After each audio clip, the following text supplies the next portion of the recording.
Comunale vicentino Giorgio Conte, il primo coordinatore regionale di Future Libertà. La sua elezione per acclamazione in fiera a Verona alla presenza di Gianfranco Fini e del coordinatore nazionale Italo Bocchino.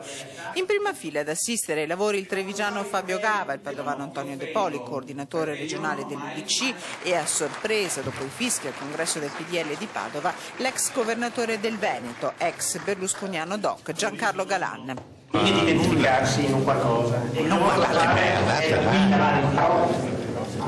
Presidente Galan.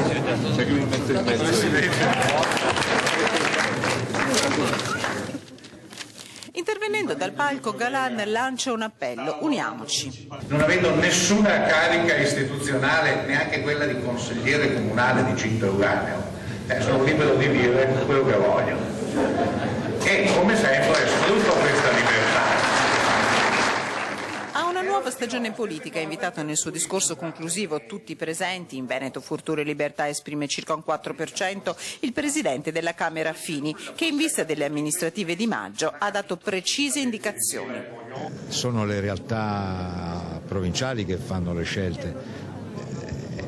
È sintomo di una vecchia politica che non perde i suoi vizi. Se da Roma si deve decidere come ci si comporta a Verona piuttosto che a Taranto. Conclusa la fase dei congressi, Future Libertà, fedele sostenitore del governo Monti, guarda alle elezioni politiche del 2013.